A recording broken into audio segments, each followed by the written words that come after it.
Olá pessoal, tudo bem? Vamos aí para mais um vídeo, tá? E hoje já começamos, o terceiro bimestre, tá? Se você ainda não pegou a sua apostila, vai lá, pega a sua apostila, acompanha aí comigo na página 254, que aí já vamos começar o nosso terceiro bimestre, certo? Bom, e nesse terceiro bimestre vamos começar falando de Newton, tá? Nosso amigo Newton, tá? E vamos estudar aí as três principais leis que regem aí toda a parte de dinâmica e mecânica da área de física, certo? Bom, então, Newton estabeleceu aí essas três leis, né, a partir da observação do movimento, tá? Nós falamos sempre de movimento no primeiro bimestre, no segundo bimestre falamos muito de movimentos, mas não falamos o que causa o movimento, tá? Ou o que cessa o movimento, tá? Falamos do movimento em si, tá? Sem se preocupar com o que estava em movimento e sem se preocupar também com o que estava causando o movimento, tá? Então, essas três leis aqui vai estabelecer não só o que causa o movimento, não só o movimento, mas também o que causa o movimento, tá? Bom, abre aí na página 254 e vamos ali sobre a primeira lei de Newton, né? E nessa página ele começa falando do conceito de força, tá? Você vê que aqui, sempre vai estar relacionado força.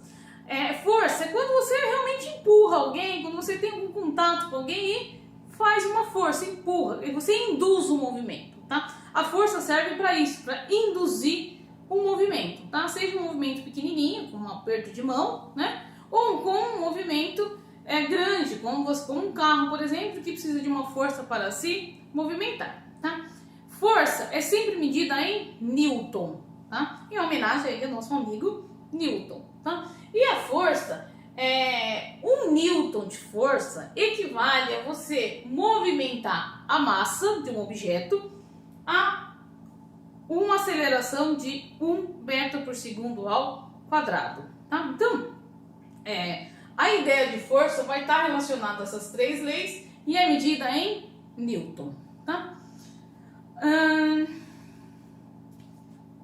Aqui tem uma observação na apostila de vocês, tá? É muito comum usar força como quilograma-força, tá? Na próxima aula aí, que a gente falar de peso e massa, eu vou estar reforçando a ideia de quilograma-força, tá bom?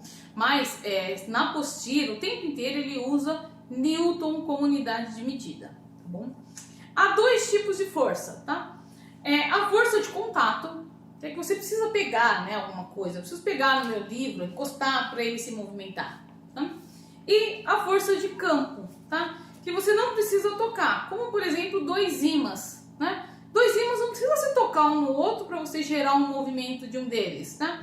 Ou eles se atraem antes de você chegar perto, ou eles se repelem, tá? A força gravitacional que nos mantém na Terra é uma força de campo, tá? Força magnética é uma força de campo.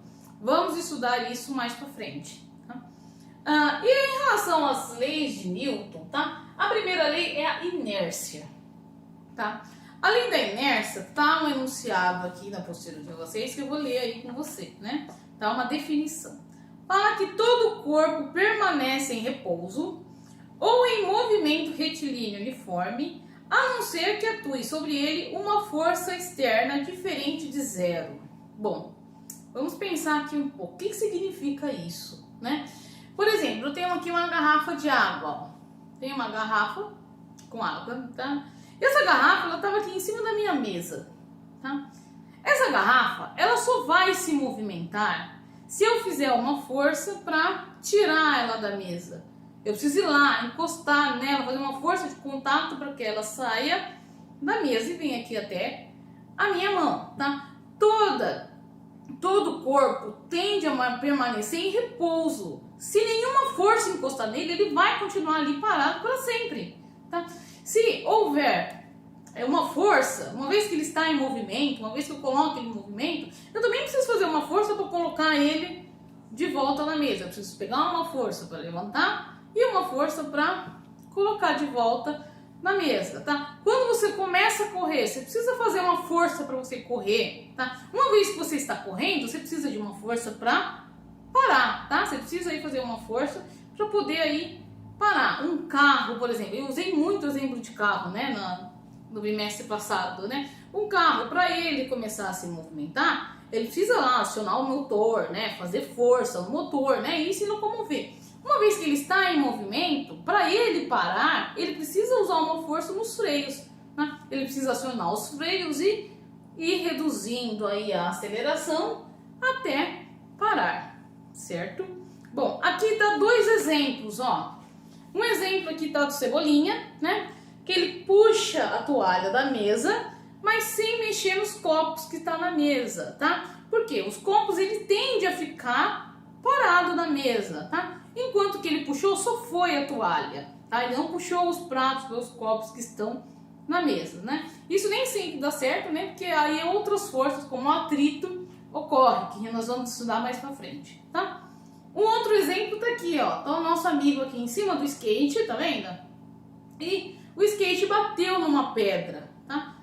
O skate parou porque o skate bateu numa pedra. Quem estava em cima do skate, a pessoa que está em cima do skate, tá? Ele tá parado, ele tá em movimento, então ele continua o movimento, entendeu? Você vê que ele não teve nenhuma colisão, ele foi parar lá no cacto, né? Por quê? O cacto de fato fez força e parou o amigo lá do skate, né? O skatista, tá? Então ele sempre precisa de uma força para iniciar o movimento e uma força para parar o movimento, tá? E uma coisa que se relaciona muito isso é a massa, tá? Uma massa maior é difícil colocar em movimento. É difícil você colocar em movimento uma caixa muito grande, um guarda-roupa, um armário, uma geladeira. É difícil você colocar esse objeto em movimento.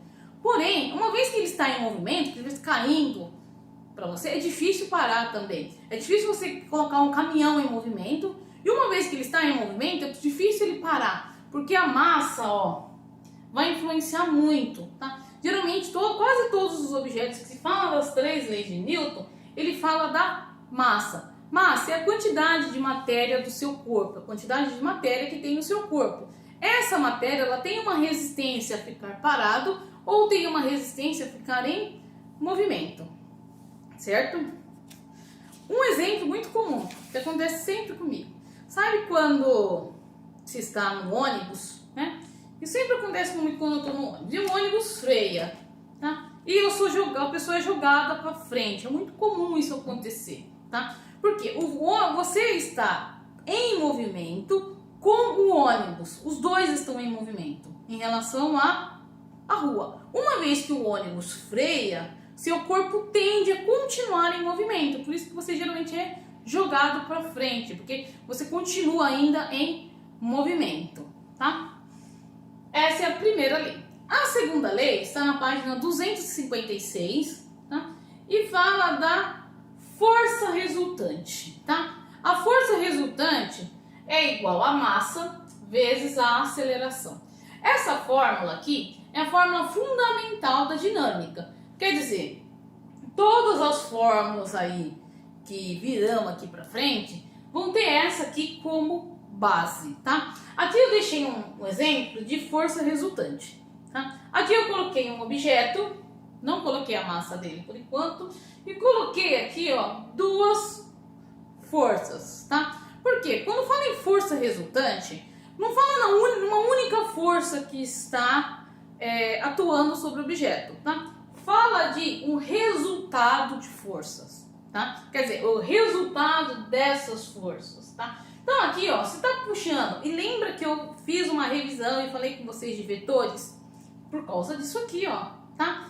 Vetor, a força é uma força vetorial. Quer dizer, aqui, ó, são forças de sentidos opostos. Uma pessoa está puxando para cá, que eu marquei F1, e a outra está puxando para o outro lado, que eu marquei F2. Para eu determinar o movimento desta caixa aqui, desse objeto aqui, eu vou ter que saber o quê? A direção, tá? E o valor dessas forças, tá? Quer dizer, se aqui, por exemplo, for de 8 newtons e aqui for de 5 newtons, tá? Significa que há uma diferença, ó. para onde que esse meu objeto vai? Para o lado mais forte, para quem está puxando com mais forte. Então a minha força resultante nesse caso é de... Opa, não é de 8 não. Na verdade é 8 sim. 8 menos 5 igual a 3 newtons, tá? Quer dizer aí que ele vai ter uma força resultante, o que vai mover o objeto de fato é os 3 newtons, tá? Esse objeto, essa força vai provocar a esse objeto aqui, ó, de massa m, uma aceleração. A aceleração vai aumentar aí o movimento dele. Se esse objeto aqui, ó, esse carrinho aqui que eu coloquei como exemplo, se ele estiver parado, eu vou precisar de uma força para tirar a inércia dele e manter ele em movimento, tá? Quando eu aplicar uma força nessa massa desse carrinho, ele vai provocar uma aceleração, que aí vai adquirir velocidade. Ele vai, quanto mais força eu colocar, mais ele vai acelerar e mais velocidade ele vai ter, certo? Um vai complementar o outro, certo? Uma lei aqui complementa a outra, tá? Bom, e a terceira lei de Newton, tá? A terceira lei de Newton, ela fala assim, ela tem um campo aí coloridinho na apostila de vocês, e fala que para toda força exercida sobre um corpo, aparece uma força de mesma natureza, mesma intensidade e direção, porém em sentidos opostos. Vamos entender isso aqui. Significa que toda força que é feita, há uma força de reação, tá? Quando eu seguro aqui, ó, a minha garrafinha, eu faço uma força para segurar a minha garrafinha, ao mesmo tempo a garrafinha faz uma força na minha mão, tá? Se eu ficar segurando aqui o dia inteiro, tá? Eu vou sentir a força que a garrafinha faz na minha mão. A minha mão fica cansada, tá? Porque ela está recebendo a força da garrafinha. Quando você bate na parede, tá? A sua mão fica machucada, mesmo você tendo aplicado a força, que a parede bate na sua mão. É estranho, mas é. A parede devolve essa força com você. É a lei da ação e reação, tá? Toda força que você faz, há uma reação oposta, tá? Quer dizer, mesma direção e sentidos opostos. Para entender bem o que é direção e sentido, olha esse objeto aqui, ó. Ele tem duas forças e as forças dele, ó, estão na mesma direção. Quer dizer, está tudo na horizontal. Porém, uma está para a esquerda e outra está para direita, tá vendo? Então o sentido delas é diferente, mas a direção horizontal é a mesma, tá? Então cuidado para não confundir direção e sentido, tá? Direção é horizontal, vertical, inclinada, tá? E sentido é direita, esquerda, cima, embaixo, tá? Então tem bastante diferente. Geralmente a direção tem dois sentidos, tá bom? Bom, essa reação tem uma outra forma de se especificar, tá? Tá falando assim, ó. A cada ação sempre correspondente a uma reação de mesmo valor, mas em sentido oposto, tá? Por exemplo, outro exemplo, né? Se você segura uma sacola, por exemplo, você vê que a sua mão fica marcada, tá? Porque a sacola também machuca a sua mão, quer dizer, ela também faz uma força aí na sua mão. Se você empurra alguma coisa, a sua mão fica marcada, porque da mesma forma que você empurrou, o objeto também machuca aí a sua mão, tá? Aqui, ó, tem um exemplo de um homem, né, empurrando um carro e depois aqui empurrando um caminhão. Quer dizer, são dois objetos de massas diferentes, tá? Claro que é muito mais fácil empurrar o carro, devido à massa dele ser menor. Mas quando está empurrando, como que é possível que uma pessoa consiga empurrar o carro, né? Porque ele está empurrando e não está recebendo a mesma força de volta, tá? Então como é possível que ele consiga aí empurrar aí um carro, tá? Primeiro, pelas rodas aerodinâmicas do carro, tá?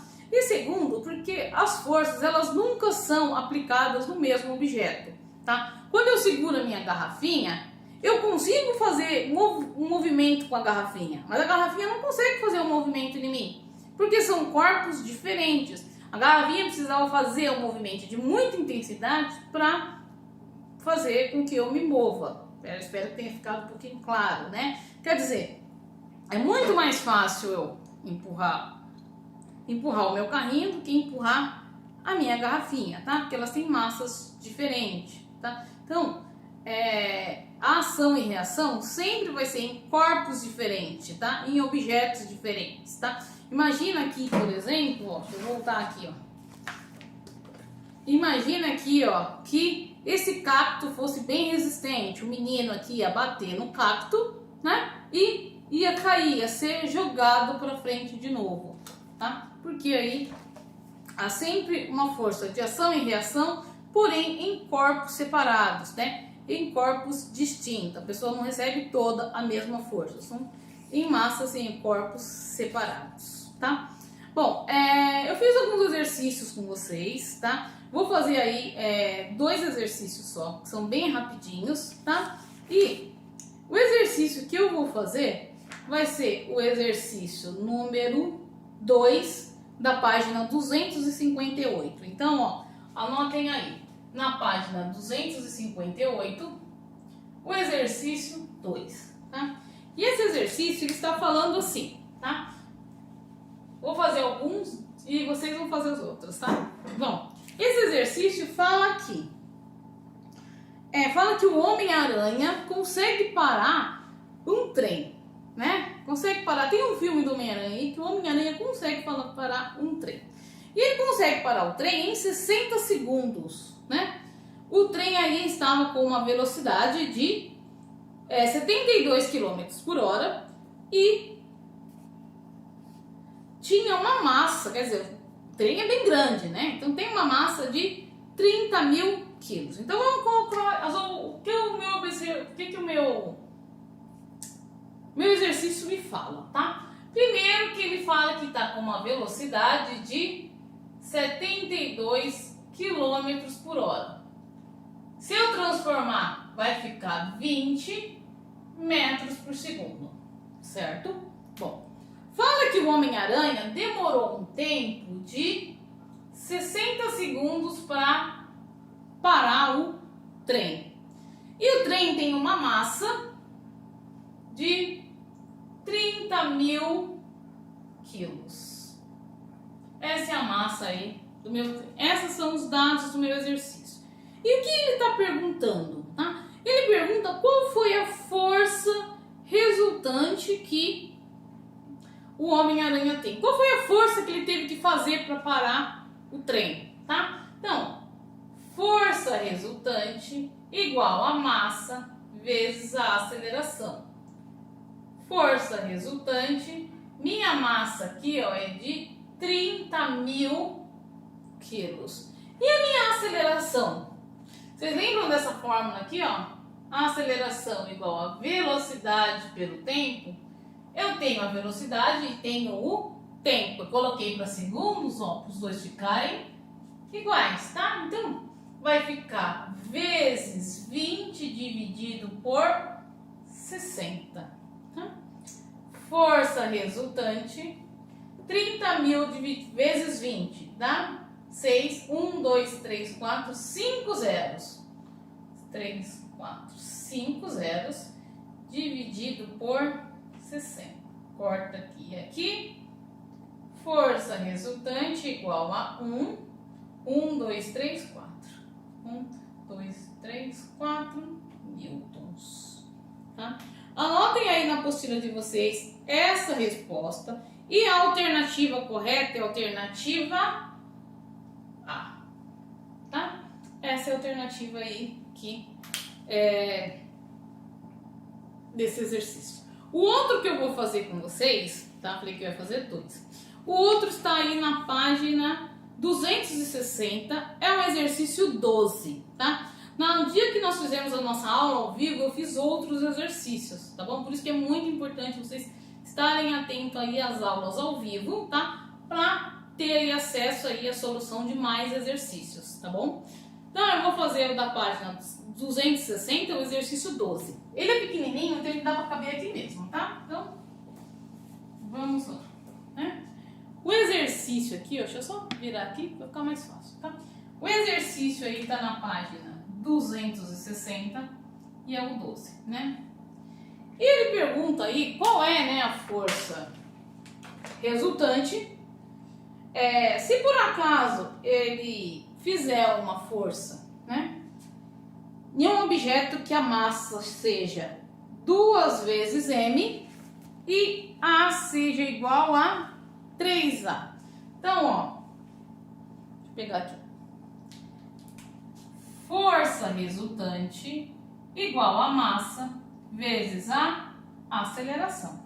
Se eu aumentar a massa 2 vezes, ó, se eu aumentar a massa 2 vezes e aumentar a minha aceleração em 3 vezes, você vê que aqui, ó, é uma multiplicação. Minha força resultante, eu vou ter que aumentar 6 vezes, tá? Esse é bem facinho, mas é muito comum acontecer isso, tá? De ter exemplos assim. Se eu aumentar se eu aumentar a massa, eu preciso de mais força. Se eu quiser uma maior aceleração, eu também preciso de mais força. Então, toda vez que eu precisar de aumentar aqui, eu também vou precisar de aumentar a força. Se eu quiser que vai mais rápido, eu preciso usar uma força maior. Se eu empurrar um objeto muito grande, eu também preciso usar uma força maior. Essa alternativa aí é a alternativa E, tá? Anotem aí na apostila de vocês, tá bom? Bom, pessoal, estou terminando aí mais esse vídeo. Estou deixando a atividade complementar aqui no Moodle, tá? Então, não percam aí as datas de entrega das atividades, tá? E acompanhe aí passo a passo na sua apostila aí essas atividades, tá bom? Pessoal, contem com vocês, fiquem com Deus e até mais. Tchau, tchau.